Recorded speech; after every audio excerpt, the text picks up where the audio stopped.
And now sports with Chris Duerr from the Little Jess Chrysler Dodge Jeep and Ram Sports Desk. Well, this has been a most productive week on a lot of different athletic fronts for the ladies of the Pleasant Hill High School softball squad. We'll start you off with the Diamond itself today, paying a visit to Southeastern, a team with two absolutely lights-out pitchers.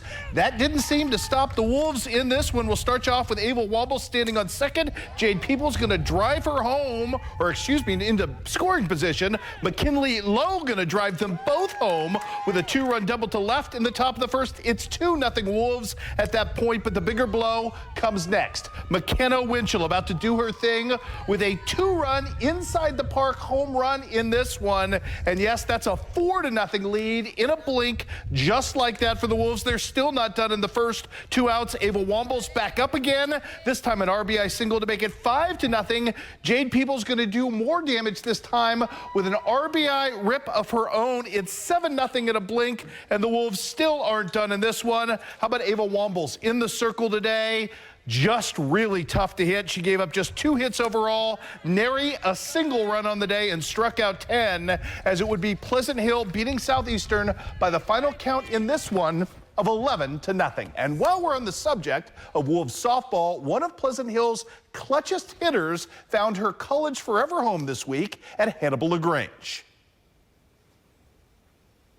So for a while, I was looking at going to a different college. I was looking at going to Liberty University in Virginia, but he kind of, talked to me and offered me a spot, and I was like, oh, I'll take a look at it. And I really liked the atmosphere of the college while I was there visiting.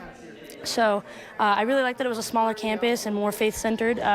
So I felt that it would be a really good spot for me, and I really liked the environment a lot. So while I was looking at going into college, I was like, oh, maybe I could handle going without it. But now that I'm going, I'm like, how could I have ever thought at all that I was going to be okay without it? So yeah, I'm super excited to continue. Hey, Emma has a lot of potential. She has some good strength and good fundamentals. She came over and went through a pretty good tryout for us. And I just felt like her personality and her experience, being on a good team she's had, she'd be great for us. And I think it's going to be a good fit.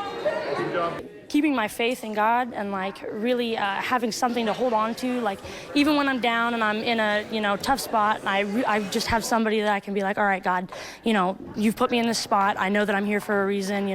Shine through me and let me do your work. I'm looking at majoring in psychology and then hopefully getting my a master's degree and going into counseling of some kind. Yeah, so I've absolutely loved how the mind works and always been fascinated with it. So being able to continue my fascination with it and also getting to help people at the same time is something that I'm super excited to continue with.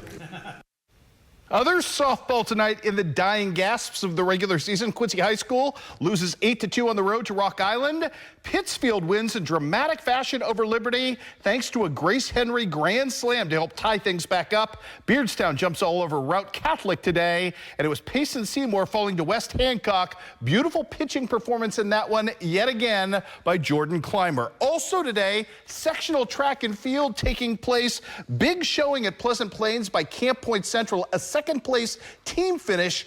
As you see there, we had 5 teams in the top 7 alone. By the way, speaking of that sectional, plenty of sectional champions individually there as well, led by Sailor Barry from Mendon Unity, who won both the 100 and 200 meter. And I mentioned Pleasant Hill earlier. No Caitlin Barrowman for softball. She was off busy winning the 100 meter hurdles and booking her ticket to state as well. And also at the Class 1A sectional at Tremont today, Illini West with a 4th place team finish. West Hancock finishes 5th, our only sectional champion, the wonderful discus thrower from West Hancock. So congratulations to Olivia. Soccer on this day, Fort Madison falls on the road to a very good Davenport North squad. Hadley Wolf with the only goal in that one for the Bloodhounds, and it was Quincy High School drawing Columbia Rockbridge on the road in beautiful Columbia. All right, we had some baseball this afternoon. Mason Miller on the bump for Camp Point Central early and shutting down Unity with the beautiful beautiful strikeout. Then helping his own cause here in the bottom of the third, an RBI double right here to deep left field that just kept tailing away. That made it a 2-1 lead for the Panthers at that point. But in the bottom of the fifth, the Mustangs are going to come back with authority in this one. It starts with Avery Freeze letting everything go in this one. He's going to get a single to open up the frame. And then after that nice piece of hitting, check out Cody Schaefer with a big-time double to right field to keep the wheels in motion as the Mustangs start putting some momentum together. It takes Ben McClellan to break a 2-2 tie at this point with the single. So again, Mr. McClellan doing some nice work right here. As you can see, the left-handed hitter getting a good swing on things and going right back up the middle. 3-2 at this point. Skylar Godshall is going to put a ball in play here. It's a fielder's choice. Probably should have been more than that, but an amazing play by Connor Griffin at short. Gets the runner there. Still the run scores. 4-2 at that point. Then Carter Reeves going to play the hero with a 2-run single right here to extend it. Unity comes back and pulls off the victory. 7-2 is your final. Let's run you through some baseball scores again on a very limited day of fun today. We'll start you off with Clark County falling to Illini West. That is the Chargers' 7th straight victory as they get the win at home today. Rushville Industry on senior night, a walk-off victor tonight. Man, what a day for Mr. Freetag as well as he drives in 3 in the victory for the Rockets. Brown County today with the upset win over Quincy High School in walk-off fashion on a fielder's choice. It was West Hancock falling to Liberty 6-5. Devin Funk with a pretty darn good day there for his squad. And we've got postseason baseball to pass along tonight. Van Forest still alive with a big win over Louisiana. They will take on Clopton tomorrow at 4:30. Paris' season comes to an end, unfortunately.